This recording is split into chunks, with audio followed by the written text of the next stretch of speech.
नमः संस्कृताय दोस्तों, यूट्यूब चैनल से मैं साधना आप सबका स्वागत करती हूँ। आइए दोस्तों, संस्कृत वर्णमाला के स्वर व्यंजन में आज हम लोग व्यंजन का अध्ययन करेंगे। ये हमारा तीसरा भाग है दोस्तों। आज हम व्यंजन का अध्ययन करेंगे। व्यंजन क्या है दोस्तों? व्यंजन का दूसरा नाम हल भी है। व्यंजन हल वर्ण को कहते हैं। हल क्या है? व्यंजन है। व्यंजन क्या है? हल है। हल क्या है दोस्तों? व्यंजन है। व्यंजन क्या है? हल वर्ण है। व्यंजन अन वग भवति व्यंजनम। अन वग भवति व्यंजनम। व्यंजन वे वर्ण हैं जो स्वतंत्र रूप से न बोले जा सके, वह क्या है? व्यंजन है। अर्थात जिनका उच्चारण स्वर की सहायता के बिना नहीं हो सकता, अर्थात स्वर की सहायता के बिना जिनका उच्चारण नहीं हो सकता, वह क्या है?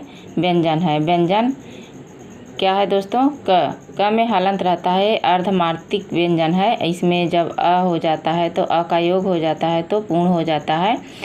तो जिनका उच्चारण स्वर की सहायता के बिना नहीं हो सकता, अर्थात स्वर के योग के बिना जो नहीं बोला जा सकता, जो नहीं लिखा जा सकता पूर्ण रूप से, वह क्या है? वह व्यंजन है। जैसे क हलंत प्लस अ के पूर्ण रूप से क बन गया है। ख हलंत प्लस अ तो क्या हो गया? ख हो गया। ग हलंत प्लस अ से ग हो गया है। व्याकरण में जो शुद्ध व्यंजन वर्ण होते हैं दोस्तों, उन्हें हलंत के साथ लिखा जाता है। जैसे क हलंत, च हलंत, ट हलंत, त हलंत, प हलंत आदि। क्या होता है? जो शुद्ध व्यंजन होते हैं वे हलंत के साथ होते हैं, और जिसमें अ स्वर समाहित होता है वह बिना हलंत का होता है। जिसमें स्वर का योग रहेगा वह बिना हलंत का रहेगा, और जिसमें स्वर का योग नहीं रहता वह हलंत के साथ रहता है, वह शुद्ध व्यंजन कहलाता है। जैसे क हलंत, च हलंत, ट हलंत, त हलंत, प हलंत आदि। इसीलिए इन्हें अर्धमात्रिक वर्ण भी कहा जाता है। किसे दोस्तों? हलंत वाले वर्ण को। क, च, ट, त, प को जो शुद्ध है वह क्या है? अर्धमात्रिक है। व्यंजनम च अर्धमात्रिकम। व्यंजनम च अर्धमात्रिकम। सभी व्यंजन वर्ण हल प्रत्याहार में समाहित होते हैं दोस्तों। जो माहेश्वर सूत्र का जो प्रत्याहार है वह क्या है दोस्तों? उसमें समाहित होते हैं क्या? हल व्यंजन। इसीलिए इन्हें हल भी कहते हैं। कुल व्यंजनों की संख्या 33 होती है। कुल व्यंजनों की संख्या कितनी होती है दोस्तों? 33 होती है। और ये व्यंजन वर्ण जो होते हैं हल प्रत्याहार में समाहित होते हैं, और इनकी संख्या 33 मानी गई है। किसके अनुसार से? माहेश्वर सूत्रों के अनुसार से। माहेश्वर सूत्रों के अनुसार इनकी संख्या 33 मानी गई है। ये माहेश्वर सूत्रों के हैवरट से लेके हल तक के 10 सूत्रों में कहे गए हैं दोस्तों। क्या? हल वर्ण। हल जो वर्ण है ये माहेश्वर सूत्र के हैवरट से लेके हल तक यानी 10 सूत्रों में कहे गए हैं। माहेश्वर सूत्र में 14 सूत्र गिनाए गए हैं दोस्तों। महर्षि पाणिनि ने अपने अष्टाध्यायी में माहेश्वर सूत्र के 14 सूत्र या 14 सूत्र गिनाए हैं, जिसमें से 4 सूत्रों में दोस्तों हमारा स्वर है, और 10 सूत्रों में हमारा क्या है? व्यंजन है, जिसे हम हल भी कहते हैं, या हल प्रत्याहार के अंतर्गत आता है। इसीलिए इसे हल वर्ण भी कहा जाता है। व्यंजन के प्रकार। व्यंजन के प्रकार मुख्य रूप से व्यंजन 3 प्रकार के होते हैं दोस्तों, जो माहेश्वर सूत्रों में गिनाए गए हैं। माहेश्वर सूत्रों में जो है व्यंजन कितने प्रकार के गिनाए गए हैं दोस्तों? 3 प्रकार के। कौन कौन? स्पर्श व्यंजन, अंतस्थ व्यंजन और ऊष्म व्यंजन। स्पर्श व्यंजन, अंतस्थ व्यंजन और ऊष्म व्यंजन, ये 3 प्रकार के व्यंजन माहेश्वर सूत्र में गिनाए गए हैं। माहेश्वर सूत्र जो महर्षि पाणिनि के अष्टाध्यायी में माहेश्वर सूत्र है, उसी में जो है स्पर्श व्यंजन, अंतस्थ व्यंजन और ऊष्म व्यंजन 3 प्रकार के व्यंजनों के प्रकार बताए गए हैं। चतुर्थ प्रकार का जो व्यंजन है दोस्तों वो संयुक्त व्यंजन है, जो माहेश्वर सूत्र में वर्णित नहीं है, यानी माहेश्वर सूत्र में नहीं बताया गया है। क्या? चतुर्थ प्रकार का। कौन सा? संयुक्त व्यंजन। संयुक्त व्यंजन माहेश्वर सूत्रों में नहीं बताया गया है। स्पर्श व्यंजन। पहला दोस्तों स्पर्श व्यंजन। स्पर्श व्यंजन जिन वर्णों के उच्चारण में मुख के विभिन्न भागों कंठ, तालु, मूर्धा आदि का स्पर्श होता है उन्हें स्पर्श व्यंजन कहते हैं। इनकी संख्या 25 होती है।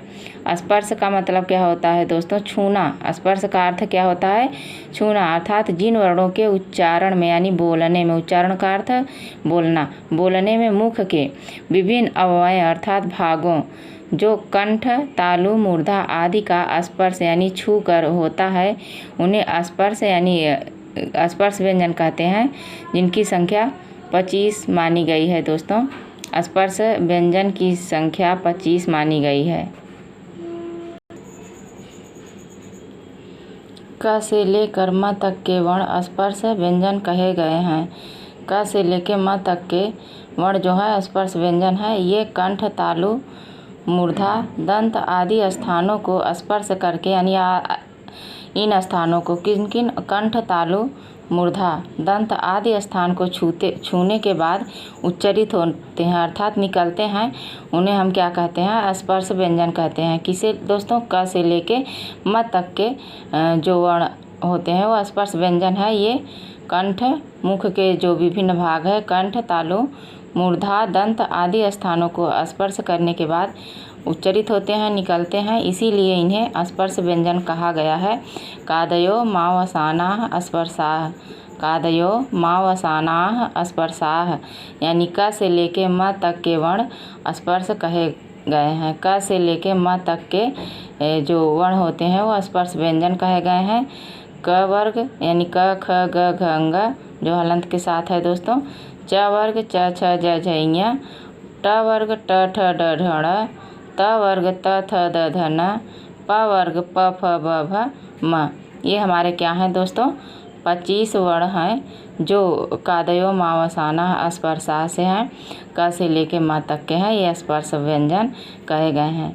वर्ग, इनमें से वर्ग क्या है दोस्तों? ये जो वर्ग है क वर्ग, च वर्ग, ट वर्ग, त वर्ग, प वर्ग, ये क्या है दोस्तों? वर्ग। इनमें 5 वर्णों के जो समूह बने हैं, 5 वर्ण दोस्तों, जैसे क वर्ग में कितने वर्ण हैं? 5 वर्ण। 1 2 3 4 5। कितने वर्ण हैं? 5। तो ये जो वर्ग है इसमें 5 वर्णों के समूह बने हैं। इन समूहों का नाम ही क्या है? वर्ग है। इन समूहों का नाम क्या है दोस्तों? वर्ग है। ये वर्ग उच्चारण स्थान के आधार पर बने हैं। उच्चारण स्थान, इसको वर्ग बना के ही जो है महर्षि पाणिनि ने इन्हें उच्चरित किया है। उच्चारण स्थान को बताया है कि कौन किस उच्चारण के स्थान को स्पर्श करता है। जैसे क क्या है दोस्तों? क, ख, ग, घ, अंग। पहला क्या है? क, ख, ग, घ, अंग। ये 5 व्यंजन कंठ से बोले जाते हैं। कौन कौन? क, ख, ग, घ, अंग।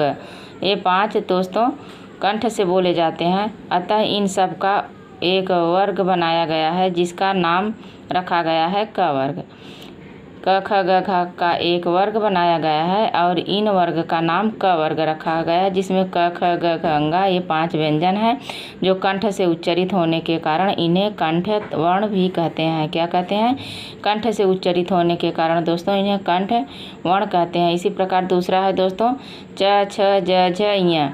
च, छ, ज, झ, ञ ये 5 व्यंजन तालु से बोले जाते हैं। तालु से, मुंह के ऊपरी भाग को क्या कहते हैं? तालु कहते हैं। ये तालु से बोले जाते हैं। बोले जाने के कारण तालव्य वर्ण कहे जाते हैं। इस वर्ग का नाम च वर्ग है।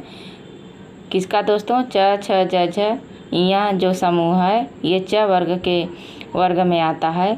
च वर्ण के वर्ग में आता है। च, छ, ज, झ, ञ और ये तालु से बोला जाता है। इसे तालव्य वर्ण भी कहते हैं। क्या कहते हैं दोस्तों? तालव्य वर्ण भी कहा जाता है। तीसरा दोस्तों ट, ठ, ड, ढ, ण। ट, ठ, ड, ढ, ण मूर्धा से उच्चरित होने के कारण ट, ठ, ड, ढ, ण ये मूर्धा से उच्चरित होता है दोस्तों। ये मूर्धा से उच्चरित होने के कारण इसे मूर्धन्य वर्ण कहते हैं। इस वर्ग का नाम ट वर्ग है। ट वर्ग में कौन कौन से वर्ण आते हैं? ट, ठ, ड, ढ, ण और मूर्धा से उच्चरित होते हैं। ये मुख के मूर्धन्य भाग से उच्चरित होते हैं। मूर्धा से उच्चरित होते हैं, मूर्धा से निकलते हैं, इसीलिए इन्हें मूर्धन्य वर्ण कहते हैं। इस प्रकार का इस वर्ग का नाम क्या है? ट वर्ग है। और हमारा चौथा क्या है दोस्तों? त, थ, द, ध, न ये दांत को स्पर्श करते हुए उच्चरित होते हैं, इसलिए दंत वर्ण कहते हैं। इस वर्ग का नाम त वर्ग है। किस वर्ग का दोस्तों? त थ द ध न वर्ण का जो वर्ग है वो क्या है? त वर्ग है। त वर्ग में कौन कौन से वर्ण आते हैं दोस्तों? त थ द ध न। और ये दांत को स्पर्श करते हुए, दांत को छूते हुए उच्चारित होते हैं, दांत को छूते हुए निकलते हैं। दांत से स्पर्श होने के कारण ये जो क्या है? दंत वर्ण कहलाते हैं। पांचवा है दोस्तों प फ ब भ म। ये 5 व्यंजन ओष्ठ से बोले जाते हैं। किससे दोस्तों? ओंठ से। ओंठ से बोले जाते हैं, अतः ये ओष्ठ कहे जाते हैं। इस वर्ग का नाम प वर्ग है। प वर्ग में कौन कौन से वर्ण आते हैं दोस्तों? प फ ब भ म। ये 5 व्यंजन हैं जो ओंठों को स्पर्श करते हुए उच्चारित होते हैं, ओंठों को स्पर्श करते हुए, ओंठों को छूते हुए निकलते हैं। जैसे दोस्तों बोल के देखिए, प फ ब भ म। ये क्या है? ये ओंठ को स्पर्श करते हैं, इसलिए इन्हें ओष्ठ वर्ण भी कहते हैं। इस प्रकार दोस्तों क वर्ग, च वर्ग, ट वर्ग, त वर्ग, प वर्ग, कुल कितने वर्ग हैं? 5 वर्ग हैं। कौन कौन? 1 2 3 4 5। क वर्ग, च वर्ग, ट वर्ग, त वर्ग और प वर्ग, ये कुछ 5 वर्ग हैं तथा प्रत्येक वर्ग के अंतर्गत 5-5 वर्ण आते हैं। प्रत्येक यानी क वर्ग में 5 वर्ण दोस्तों, क ख ग घ अंगा। च वर्ग में 5 वर्ण दोस्तों, क ख च छ ज झ। ट वर्ग में 5, ट ठ ड ढ ण। त वर्ग में 5, त थ द ध न। और प वर्ग में प फ ब भ म। ये 5-5 वर्ण हैं, जिसको दोस्तों 5 गुणे 5 बराबर 25 वर्ण। और इसे और क्या नाम से जानते हैं दोस्तों? वर्गाक्षर। वर्गाक्षर या वर्गीय व्यंजन भी कहते हैं। किसको? इसी जो है ये स्पर्श व्यंजन को क्या कहते हैं? वर्गाक्षर या वर्गीय व्यंजन कहते हैं, या स्पर्श व्यंजन भी कहते हैं। उदित। उदित क्या है दोस्तों? उदित इसी व्यंजन का जो वर्ग समूह है उसी का दूसरा नाम है, एक लघु नाम है, जो कु चु टू तू पू एते उदिता। कु चु टू तू पू एते उदिता। यानी कु का अर्थ होता है क वर्ग, चू का अर्थ होता है च वर्ग, टू का अर्थ होता है ट वर्ग, तू का अर्थ होता है त वर्ग, पू का अर्थ होता है पू वर्ग। इन्हीं 5 वर्गों का ये क्या है? लघु या दूसरा नाम है, जो कु चू टू तू पू भी है। इसमें उ की इत संज्ञा होती है दोस्तों, अतः ये उदित वर्ण कहलाते हैं। संस्कृत व्याकरण में जब भी कु कहा जाएगा तो उसका अर्थ क्या होगा दोस्तों? क वर्ग अर्थात क ख ग घ अंगा। संस्कृत व्याकरण में क्या होगा दोस्तों? जब कु क्या है? ये उदित वर्ण के अंतर्गत आता है। कु चू टू तू पू उदित वर्ण के अंतर्गत आता है। और उदित का दूसरा नाम लघु नाम है। उदित जो स्पर्श व्यंजन का दूसरा नाम क्या है दोस्तों? ये लघु नाम है और इसे उदित भी कहते हैं। ये व्याकरण में जब भी कु का अर्थ होगा तो क्या होगा? क वर्ग, च वर्ग, अरे सॉरी दोस्तों, क वर्ग का नाम होगा अर्थात क ख ग घ अंगा। इसी प्रकार चू का अर्थ होगा दोस्तों च वर्ग अर्थात च छ ज झ ञ। टू का अर्थ होगा दोस्तों ट वर्ग, ट ठ ड ढ ड़। तू का अर्थ है दोस्तों त वर्ग, त थ द ध न। पू का अर्थ है प वर्ग, प फ ब भ म। ये क्या है दोस्तों?